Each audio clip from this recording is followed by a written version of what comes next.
Please proceed with your presentation.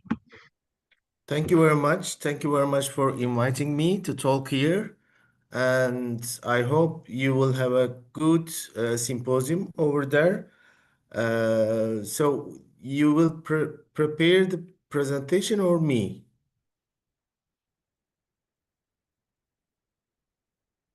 Can I see the presentation? Can you hear me? Oh, not yet. No, I will share the presentation or you will manage the presentation. Okay.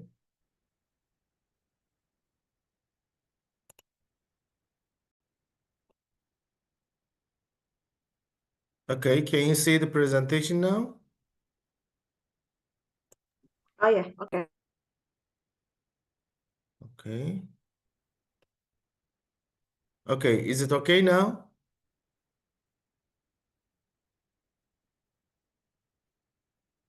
Yes, sir. Can you see now? Yeah, please proceed with your presentation, Prof. Yes, Rajan. thank you very much. Thank you very much. I will talk about, the plant protection is a very important part of the plant growing. For this reason, we are using different methods to make a good plant protection. Actually, we are calling it as a integrated pest management or integrated crop management. But nowadays, we are using sustainability, sustainable agriculture. So I will talk now. I will talk about the mainly traps. And nowadays, the growing and improving technologies allow us very much to create new possibility to use this kind of traps. So as you see, I have chosen this picture. Nice eyes, nice antenna, nice mouse part means that this is always we are using this kind of things to create different kind of traps. So in this point, I am always talking this sustainable living for each uh, presentation because it's really important and it's really important for our life. So the sustainable living means that we should live the world as we found. So in this point, we have to take care of agro cycle, we have to take care of carbon cycle, smart cycle, blue cycle, and health of human. Very important point of the sustainability. In this part, smart circle is becoming very important. I hope these young students will do much better than us. Of course, we have to be careful with the global warming and the population is getting higher every time. For this reason, we need to feed such a big, huge population in future. Of course, we have also problem with the water. I don't know what is going on in Indonesia or southern part, but northern part, for example, we in Turkey the water was not a big problem, but nowadays we have really big problem with water. Okay, for this reason, so we are using different kind of techniques in plant protection. Um, the most used is chemical control, as we know, but nowadays we are improving different kind of methods. Biological control, biostimulants, biopesticides are coming nowadays. But the other important point is traps.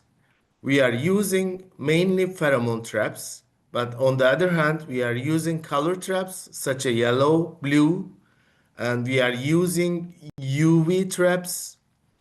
We are using um, technical behavioral traps, and so and so. So in this point, I will just give a case example for you that which kind of traps can be modified as a smart trap, especially this kind of traps uh, becoming very popular nowadays.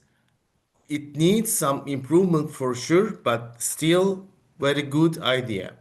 So insect traps have emerged uh, important tools in the dynamic landscape integrated pest management. What we are doing with this, we are using traps to follow the population.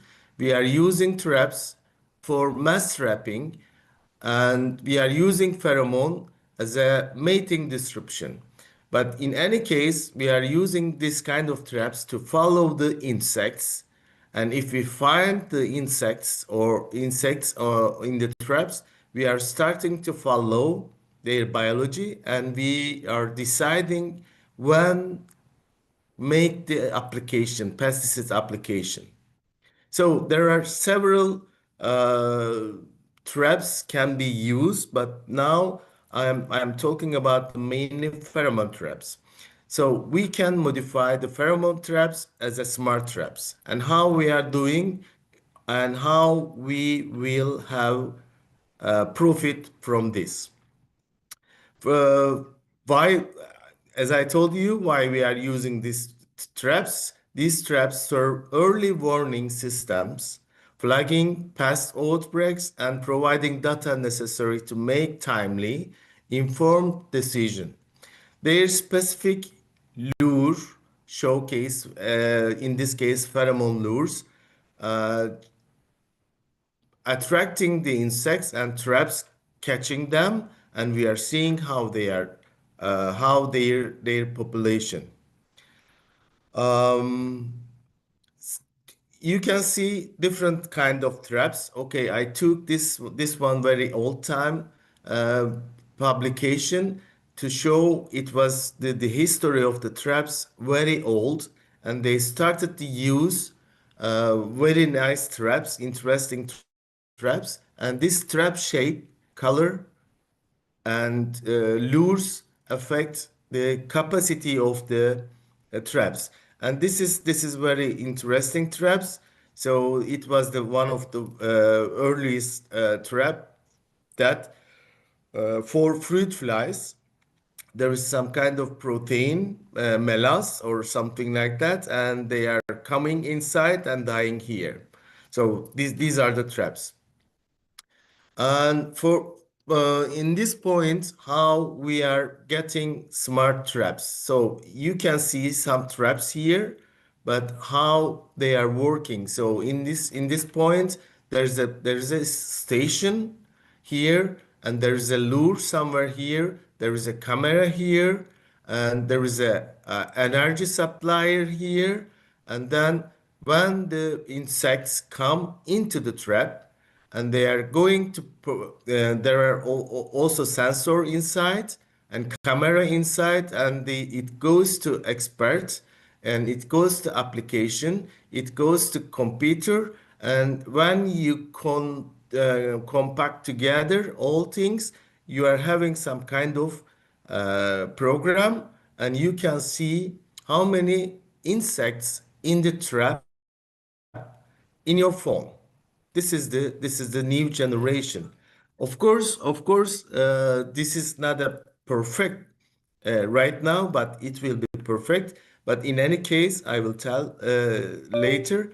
In any case, you need some expert, but you can see and you can follow your population wherever you are, and you can make order, application, pesticides, and the other things. So what we have at the end of the day, with this smart trap, you can you can have real-time information on pest population, effective management of pest-specific crops by tracking all types, pests, that can be attracted to traps, which is told, and it is really attractive sentence. But in any case, you need to have good expert to see what is going on in the trap. No need for time consuming, labor intensive manual control maintains, unlike traditional pheromone traps. I don't agree this, but it's really good. I don't agree this point, but sometime. But in any case, as I told you, you need good expert. If you are very sure that your pheromone trap is specific level, okay, you don't need to go all the time. But in any case, you need to check by as an expert. Remote monitoring capabilities they have, enabling producers to track pest development early and take preventive action before damage occurs on the crops, which is our aim. More efficient pest control with fewer field visits. It is also good advantage.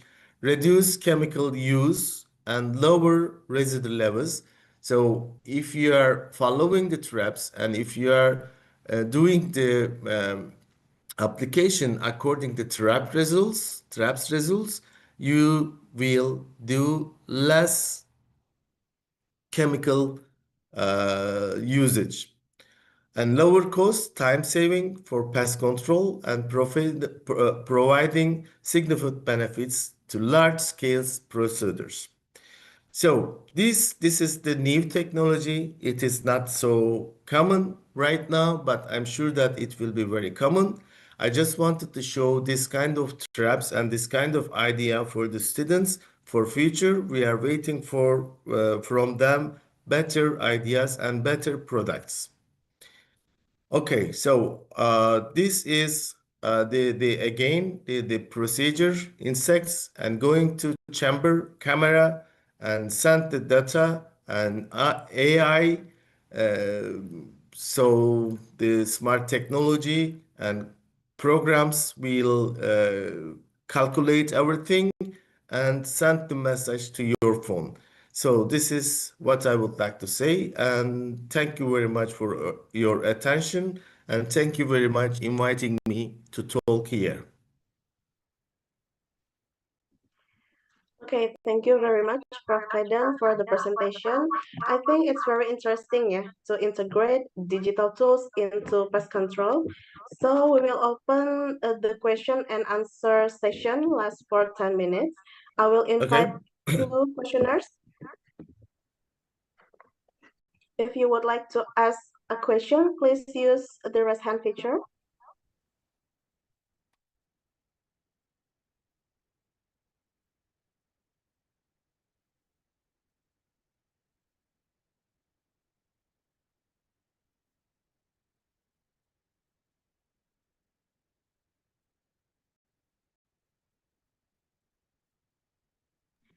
Okay, maybe I would like to ask question first to Prof. Kaidan.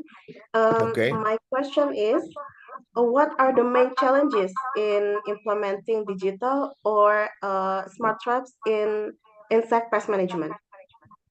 Yeah, so as I told you, so this is the future. This is the future at the moment. So there are some companies they are producing this kind of things, but still not enough goods. Mm. And I'm sure that people will deal with it, and we will see what will happen in future. In any case, whatever we have in our hands, smart or semi-smart, we need expert to decide what to do. For this reason, we need good plant protection expert to analyze everything. Okay, thank you, Prof. Kaidan. Maybe from the Zoom, anyone will ask a question?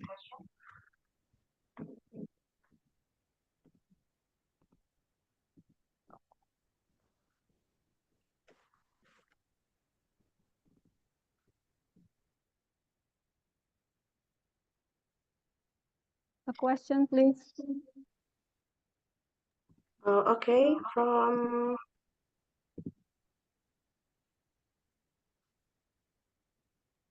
Yeah, my name is Sari.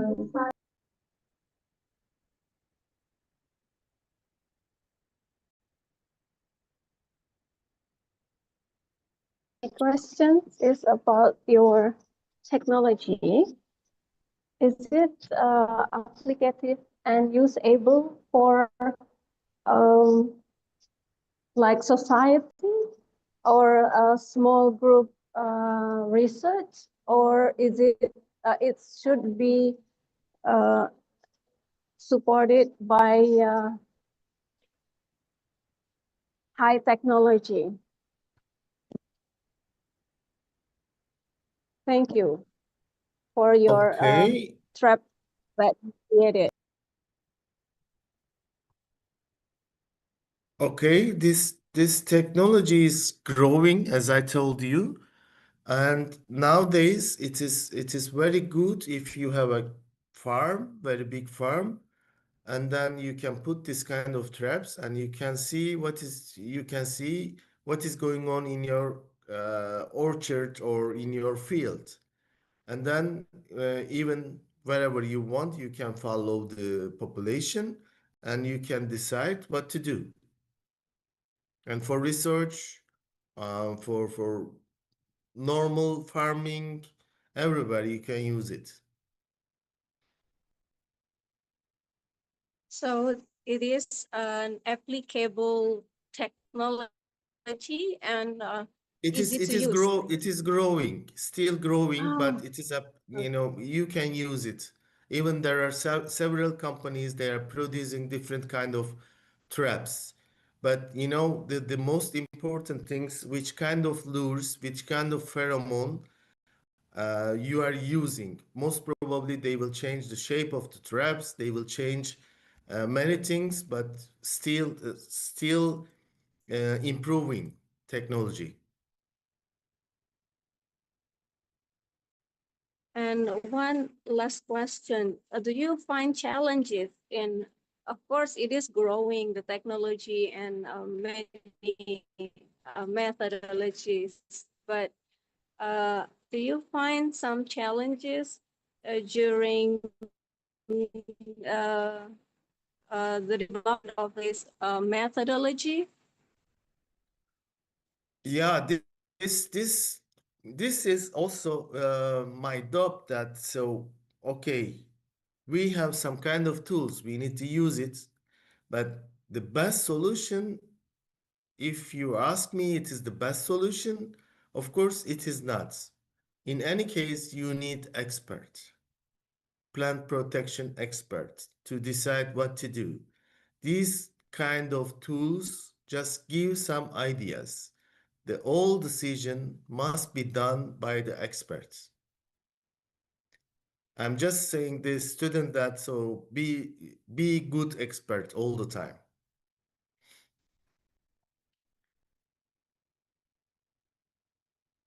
Thank you, Kaidan. Thank you. thank you, Bu Nurmelia Sari, for the question. Um, so this technology is must be done by expert, yeah, provided. The decision must be.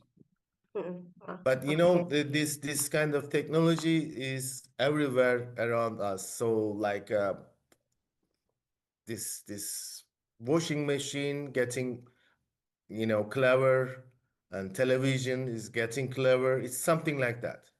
Mm, okay. Okay. Maybe another question.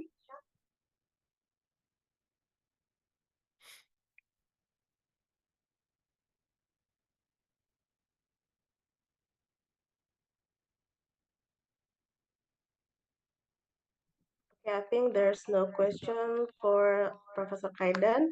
So thank you very much, Prof, Thank for you the very insightful much. presentation and valuable discussion. We will now proceed to our second keynote speaker. Thank you. Thank you so much, Prof.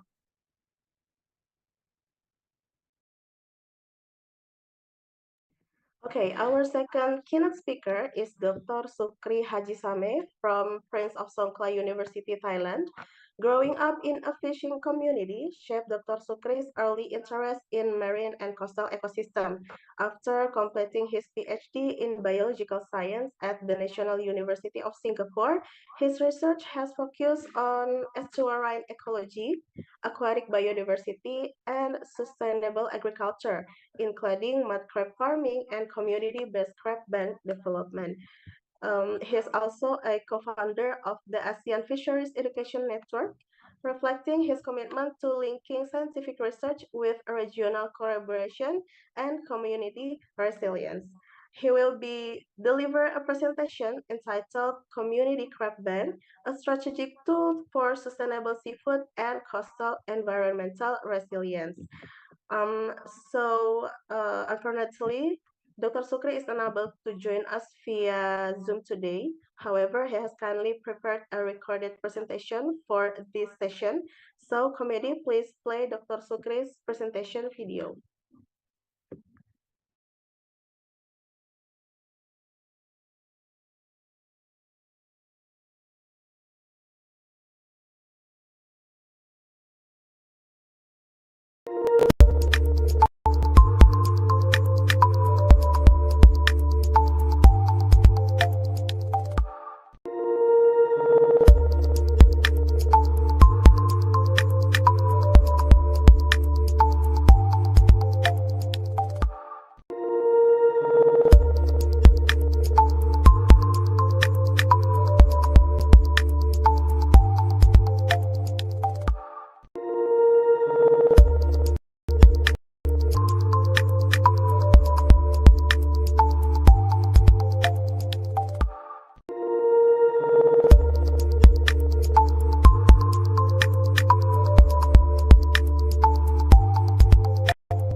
The chairperson of the conference, committee members, participants, especially future scientists, ladies and gentlemen. Assalamualaikum warahmatullahi ta'ala wabarakatuh. I'm Sukri Hajisame from Prince of Songkhla University. It's my great pleasure to be a keynote speaker at the prestigious conference of the 5th IUCA 2025, organized by University of Bengkulu, Indonesia. I was asked to share my experience of working to development of a project in Thailand called Community Crab Banks. So let me share my slide for my presentations. The topic of my presentation today is relevant to the theme of this conference,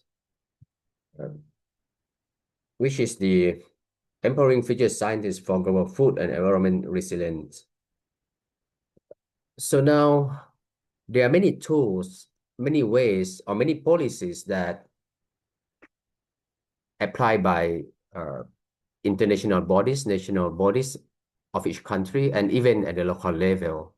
And community crab bank is one of the tools that we in Thailand are using for sustainable seafood and coastal environment resilience, which is uh, very much relevant to the theme of today conference.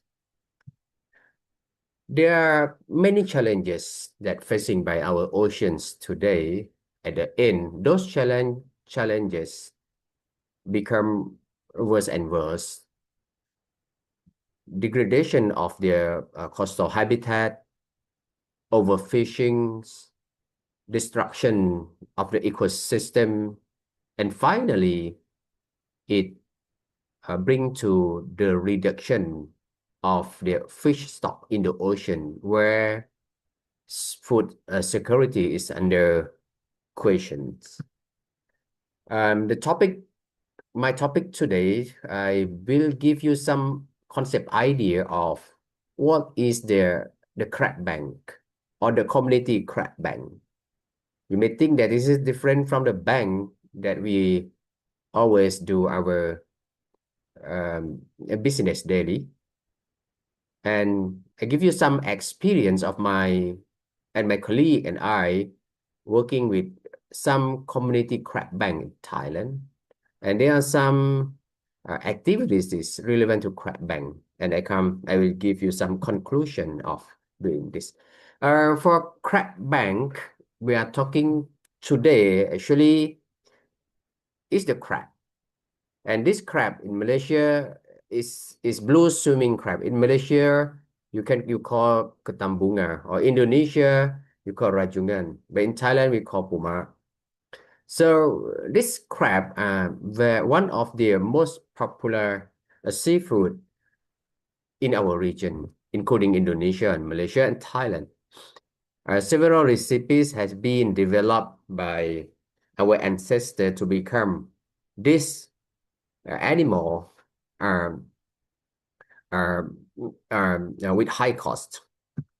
So this crab actually is marine species. They look at the slide of life cycle of this blue swimming crab or blue swimmer crab. We can see that their life cycle of the crab starting from egg, hatch to become zooear, megalopa, and develop into a baby crab, a young crab, and become immature crab, and finally become the mature crab that is ready to be caught by the fishermen. And this cycle happening in the ocean mostly. What happened to this crab? Once, if you imagine that once the mother crab carrying the egg in the abdomen of the crab, and fishermen catch it and bring it to the market, and then we sell it, we buy it and becoming our food. On the other hand, if we can do something that prevent the mother crab with the egg at the abdomen, being the egg has the opportunity to be hatched, become the baby crab, then the mother crab that already hatched or spawned can be taken as the food. So we can have both the mother crab as our food, and the baby crab can have chance to grow bigger in the oceans. And later on, in the next 5 to 6 months or 7 months, this crab will become our food again. So this is the question that come into mind of many people who try to work to conserve, to sustain the stock of the blue swimming crab in this area. So this crab resources not only facing this problem, they are also overfishing. There are also fishermen who catch small crab that you can see sometimes. You go to the market, you can see a baby crab were caught by fishermen and sell on the market.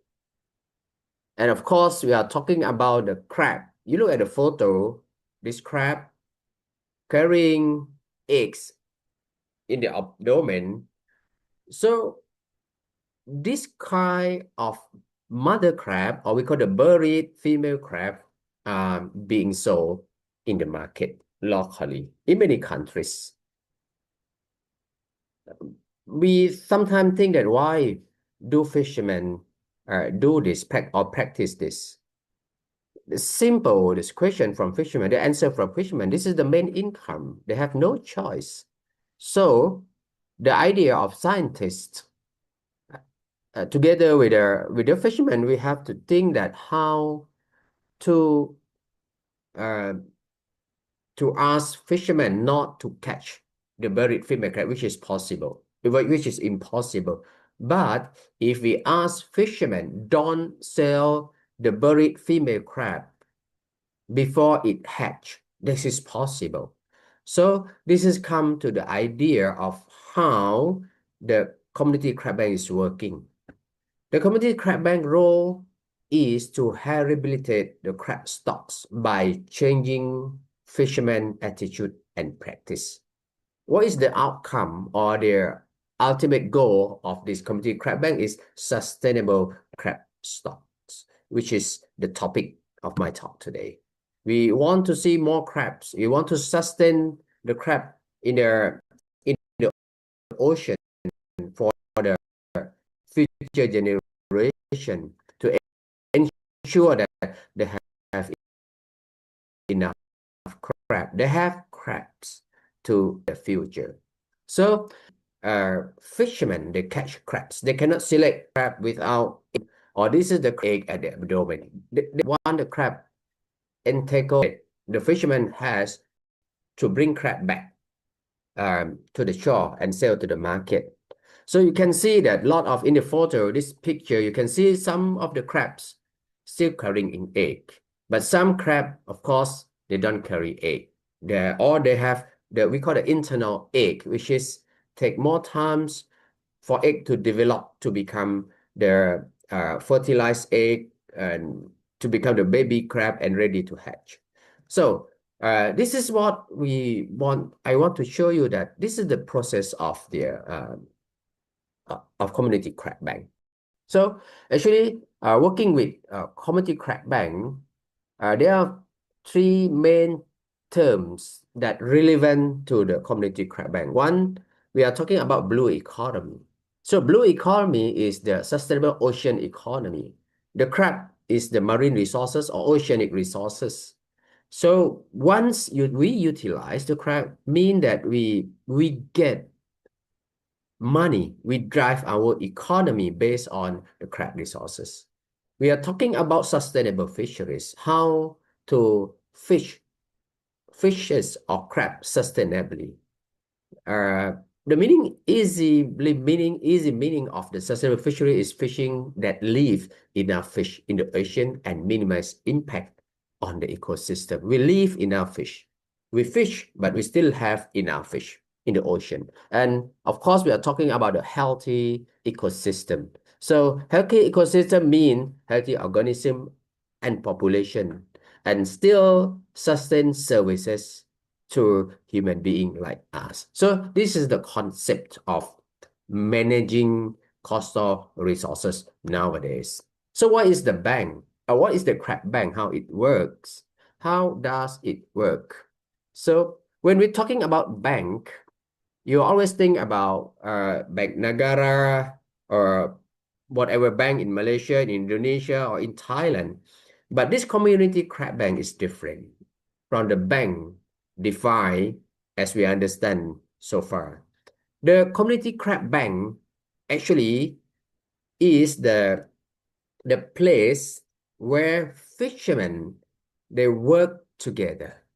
So the community crab bank or CCB, actually this concept has been developed in 1980 or almost 50 years ago, 40 over years ago in Japan, where the Japan fishermen in Japan, the fishermen, they form a cooperative called they form a cooperative. So this cooperative, they buy the gravid crabs or buy the buried female crabs, but not this crab, different species of crab. Once they buy the crab, they mark symbol on the carapace of the crab and release back to the sea. Once the fishermen catch this marked crab, the fishermen will release back to the ocean. They will not touch this crab. This is the concept of the Japanese crab bank. But this is for 40 or 50 years ago. And this concept actually means to use stock and ensure sustainability of crab by giving chance to the mother crab to spawn the egg. And beside that, the community crab bank is also their tool to strengthen, to make the people, to bring the people in the community together and thinking about good things, thinking about development of their community. In Thailand, actually their community crab bank in Thailand is developed by late Lung Chang Pheng Phung, who started this crab bank in the year of 2001 in Chumphon province.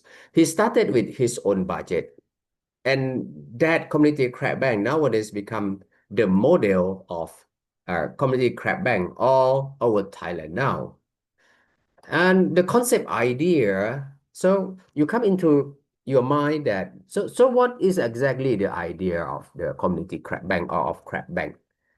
So due to the declination of crab or even fish stocks in Thai waters, we are facing the illegal, unreported, unregulated fishing, or we call IUU fishing, the poverty, the poor of people, and struggle of fishermen to get their income. So they catch the buried female crab together with other fishes, together with the other crab. So this community crab bank will help to minimize this problem. We are in Thailand established community crab bank, or I call CCA, as a tool to rehabilitate crab resources, to bring back the crab resources into the ocean, to have more crab stock in the ocean. And of course, apart from we release back the baby crab to nature, to the ocean, we also creating sustainable fisheries. This sustainable fishery will directly support the blue economy. So we can ensure there are more fish resources for the fishers, for the fishermen to collect later on. So this is the model how the fishermen deal with crab bank. The first step is number one, you can see that the fishermen catch the crab. One, they catch the crab. The simple crab, the normal crab, they can sell directly to the market. But the crab with carrying eggs, they stop selling first. They put this crab, most of the crab are still alive, and they put this crab, or we call the crab, but to the place called community crab bank. This is the community crab bank. Number two is community crab bank. Fishermen either donate the crab or sell the crab to the bank in some bank, or just loan the crab to the crab bank. Once, maybe a few days, the crab hatch. The crab hatch means that from the egg of the crab, it crack and become the baby crab or crab zooea, we call crab larvae. The fisherman will release this baby crab back to the sea. And the owner of the mother crab can take the mother crab back and sell to the market. Or some crab bank, the owner donate this crab to the bank. And the bank takes this crab, sell the crab to the market, and take the money from selling the crab to become their income, the budget to run the community crab banks. And you look at number 4, after 4 or 5 months, the crab grow up, the crab go a little bit far from the village, but still in the vicinity, the fishermen can go and catch the crab. So this crab is not put into the cage as the aquaculture, but the crab, they release to the nature. They release to the sea, and the crab grow up by themselves in the sea without feeding. And then the fishermen go and catch the crab back. So this is the concept. But to implement this or to make this happen is definitely it's not easy. It's challenging too. So the most challenging part is how to convince fishermen to practice or to do this kind of project. What the message we tell the fishermen is, if you want the crab stock more in the ocean, you have to do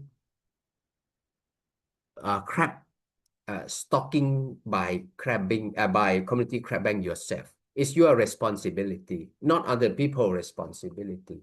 So normally fishermen, if I think some of you who are taking this course, who are attending this conference, know that fishermen, what their daily life is, in the morning they wake up, they prepare the net and they go to the sea, they set the net, wait for a while, maybe wait for a day or half a day, and then they harvest the fish and they come back, sell the fish, sell the crab, and tomorrow they do the same thing again. This is again and again from generation to generations. So this is the fisherman concept. We are the hunter. Fishermen, we are the hunter. We are the only hunter left. Now is the fisherman. So we never think about how to restock our fish. It's different from the farmers. The farmers, you think about the rubber plantation, you think about whatever farmers. So these people, these farmers, they know how to prepare the land.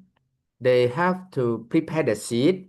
They have to fertilize the land before they grow. They have to look after the plant. Some plant, they take 7 years, 10 years. Some plant, they take few years. Some plant, they take couple of months before they can utilize or take the fruit or take their product from that plant. So this is the difference between fishermen and farmers. So with community crab banks, so we have to change the attitude or the idea, the perception of fishermen to become more like farmer. So you have to plant, you have to fertilize, you have to contribute to make the ocean has more crabs. This is very challenging for us. So we have to change the attitude, the head, the heart of fishermen. We have to change the head or the idea of fishermen, and we have to teach them how to work with community crab, and it's challenging, but we are doing that. So there are many crab banks system, not many, actually few crab bank system in Thailand.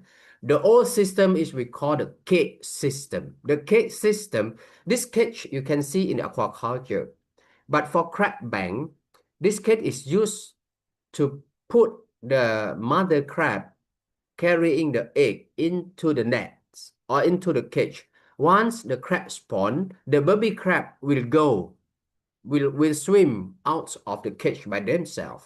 And the fisherman can catch the mother crab and sell to the market once the mother crab spawn. This is a bit technical, facing a big technical difficulty of doing this cage system, and it's costly.